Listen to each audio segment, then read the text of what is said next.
Good morning, everyone. Your chapter Ishwaran, the storyteller, from page number 15. Okay. At this point, Ishwaran would leave the story unfinished and get up, mumbling, "I will be back after lightening the gas and warming up the dinner." Mahendra, who had been listening with rapt attention, would be left hanging when he returned. Ishwaran would not pick up the thread of the story right away. Mahendra would have to remind him that the conclusion was pending. Well, a veterinary doctor was summoned to revive the animals. Ishwaran would shrug casually. 2 days later, it was led away by its mahout to the जंगल।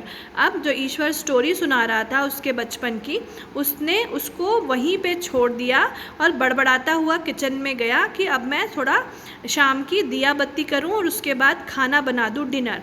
फिर उसके बाद उसको आगे की story याद आती है, तो फिर वो बताता है आके महेंद्र को, जो उसका मास्टर है, उसको कि जैसे ही मैं, फिर उसके बाद जब ईश्वरन वहाँ रिटर्न होता है, हाथी के पास जब वो जाता है, तब उसको याद आता है कि इसको तो बहुत लग गई है। तो फिर वो एक डॉक्टर को बुलाते हैं, वेटरनरी डॉक्टर, एनिमल्स के डॉक्टर को बुलाते हैं, और फिर वो उस हाथी का ट्रीटमेंट करता है, उस एलिफेंट का।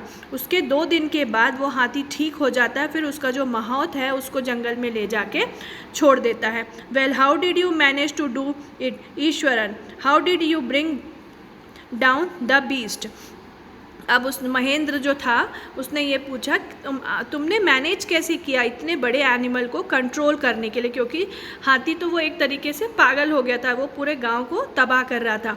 It was something to do with Japanese art, I think sir, karate और जू टिस्टू it is called. I had read about it somewhere. In temporarily paralyze the nerve system you see. उसने फिर अपना जो उसका नॉलेज था उसको बताया कि आपको पता है ये एक जापानीज थेरेपी है, तरीका है। तो उसने बोला कराटे, महेंद्र ने बोले नहीं कराटे नहीं, इसको जिस टिस्टू कहते हैं, और इससे जब हम पैर की कोई नस दबा दिया जाता है तो थोड़ी देर के लिए वो एनिमल पैरालाइज्ड हो जाता है, मतलब उसको बेहोश हो जाता है, उसको कुछ भी पता नहीं रहता। तो यही उसने हाथी के साथ किया था, जिससे कि वो इतना बड़ा एलिफेंट उसके कंट्रोल में आ गया था। Not a day passed without Eswaran recounting some story packed with adventure, horror and suspense.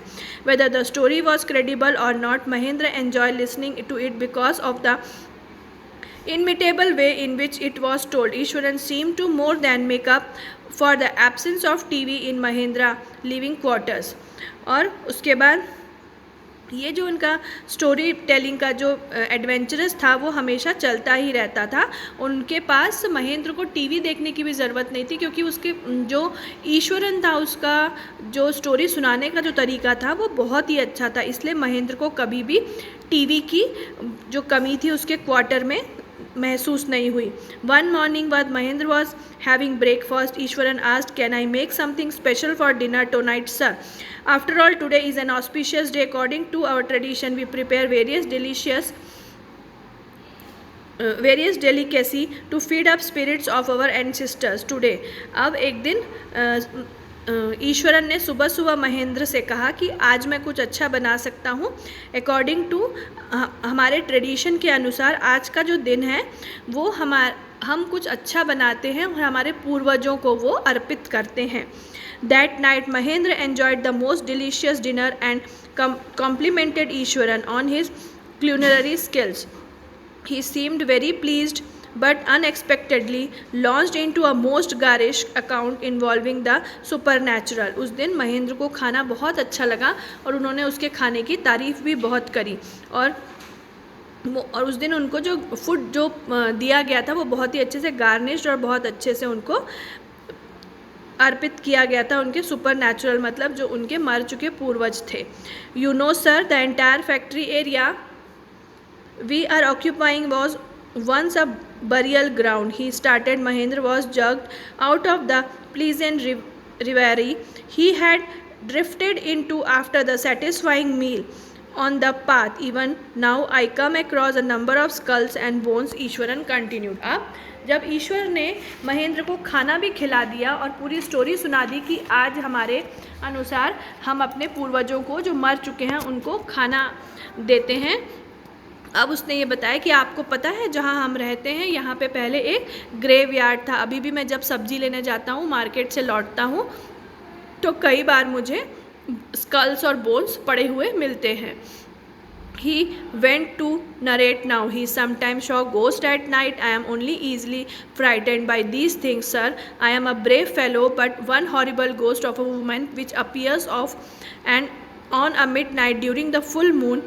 It is an ugly creature with matted hair and a shriveled face, like a skeleton holding a foetus on its arm. उसने बोला, मैं आपको एक सच बात बताता हूँ ईश्वरन ने, मैं कई बार जब रात में यहाँ आता जाता हूँ तो मेरा गोश्त से आमना सामना होता है, और जो फुल मून डे आता है उस समय तो एक लेडी दिखती है, बिल्कुल स्केलेटन जैसी है, और उसके हाथ में एक फीटस मतलब न्यू बॉर्न बेबी है, और मैं वो बहुत ही डरावनी है। Mahendra shivered at the description and interrupted rather sharply, you are crazy Eswaran, there are no such things as ghost और spirits, it is a figment of your imagination. Get your digestive system examined and maybe your heads as well as you are talking nonsense. अब महेंद्र जो था उसको डर भी लग रहा था, और उसने ईश्वरन को ये कहा कि जो तुम ये बातें कर रहे हो ये सब बकवास है, ऐसा कुछ भी नहीं होता है, कोई गोस्ट और स्पिरिट मतलब आत्मा और भूत नहीं होते हैं, और अब तो तुम्हारे एग्जामिन मतलब तुम्हें डॉक्टर को दिखाने की ज़रूरत है, जिससे कि तुम्हारे दिमाग, तुम्हारे पेट और तुम्हारी पूरी बॉडी का चेकअप हो सके, जो तुम ये पूरे टाइम नॉनसेंस बोलते रहते हो। He felt the room and retired for the night, expecting Ishwaran to scull for a couple of days. But the next morning he was surprised to find the cook as cheerful and talkative as ever. तो उसको लगा, महेंद्र को ये लगा कि उसने ईश्वरन को इतनी बुरी तरीके से डांट दिया था तो ईश्वरन गुस्से में चला गया होगा, पर ऐसा कुछ भी नहीं हुआ, या उसको ये लग रहा था कि वो जो कुक मतलब दूसरे दिन उसके लिए कुछ खाना नहीं कुक करेगा, पर ऐसा नहीं हुआ। जैसे ही उसने दूसरे दिन सुबह उठ के देखा तो ईश्वरन वैसे ही नॉर्मल था जैसे कि वो रहता था। From that day on Mahendra for all his brave talk went to bed with a certain unease. Every night he peered on into the darkness outside through the window next to his bed, trying to make sure that there was no movement of dark shapes in the vicinity. But he could only see a sea of darkness with the twinkling light of the factory miles away.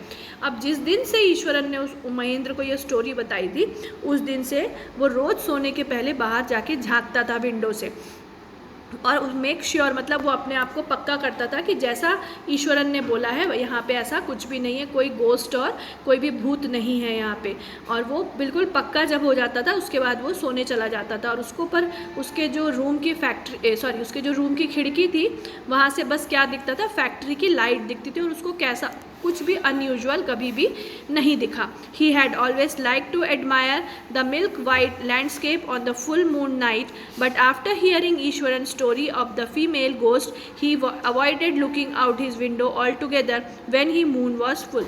अब पर उनको डर तो बैठ ही गया था, तो वो क्या करते थे, बाहर वो जब फुल मून डे आता था तब वो बाहर देखने में उनको बहुत डर लगता था, क्योंकि जो ईश्वरन का जो स्टोरी बोलने का तरीका था वो ऐसा होता था कि बिल्कुल रियल लगता था।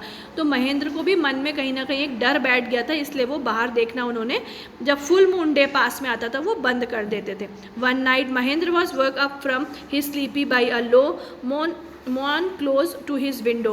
At first he put his down to a cat prowling around for mice, but the sound was too guttural for a cat.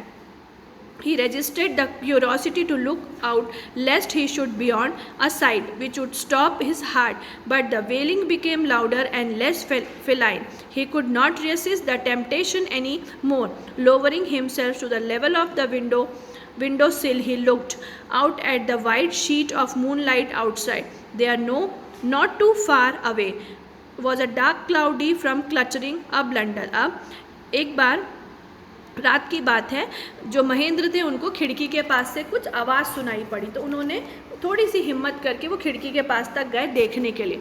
उनको वो कैसी आवाज़ लग रही थी, जैसे कोई बिल्ली वहाँ पे बैठ के धीरे से आवाज़ कर रही हो, पर जब उन्होंने और करीब जाके सुनने की कोशिश की तो उनको लगा कि नहीं, ये बिल्ली की आवाज़ नहीं है, ना ये चूहे की आवाज़ है, माइस भी नहीं है, ये तो कोई और ही चीज़ है। और ये गटरल मतलब जो घुर्राने जैसी आवाज़ होती है वैसे वो भी नहीं थी। अब उनकी क्यूरियोसिटी और बढ़ रही थी और उनको डर भी लग रहा था कि ये इतनी रात में कहाँ से ऐसी आवाज़ अजीब टाइप से आ रही है.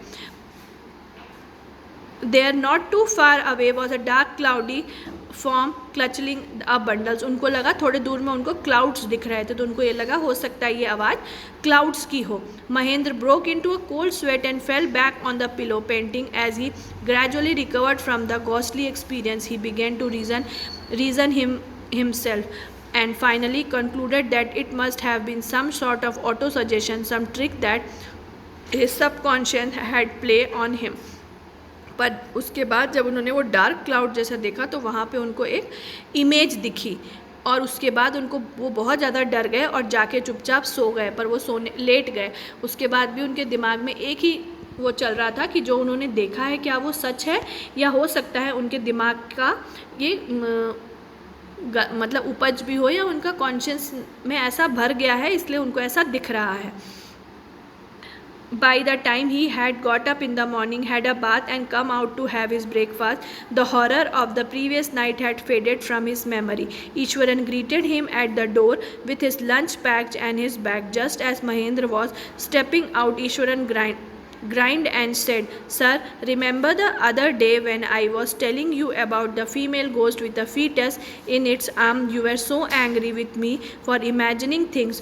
Well, you saw her yourself last night. I came running hearing the sound moaning that was coming from your room." अब जब नेक्स्ट डे सुबह सुबह महेंद्र उठे, उन्होंने अपनी नहाया, उसके बाद जब ईश्वर उनका ब्रेकफास्ट सर्व करने के लिए गया, उनको ग्रीट किया, मतलब गुड मॉर्निंग किया, उसके बाद लंच पैक देते देते उन्होंने बोला, "सर, अब तो आपको विश्वास हुआ ना कि मैं सच कह रहा था कि यहाँ पे कोई भूत है, एक लेडी है जो कि एक बच्चे को लेकर घूमती है और बहुत ही अगली है, और मैंने कल आपके रूम से वो वाली आवाज़ सुनी भी थी और मैं आपके रूम में दौड़ता हुआ आया भी था." A chill went down Mahendra's spine. जैसे ही महेंद्र ने ये सब सुना तो उसको लगा कि नहीं, उसने जो कल रात में देखा था वो उसका भ्रम नहीं था, वो सच में उसने ऐसी इमेज देखी थी ऐसे औरत की. और उसके बाद तो उसका डर के बुरा हाल हो गया. He did not wait for Ishwar to complete his sentence. वो तो ईश्वर के सेंटेंस कंप्लीट होने का भी टाइम नहीं लिया. He hurried away to his office and handed in his paper, resolving to leave the haunted place the very next day. उसके बाद उन्होंने अपना ऑफिस में अपना पेपर दिया, मतलब रिज़ाइन किया, और दूसरे ही दिन उस जगह को छोड़ दिया.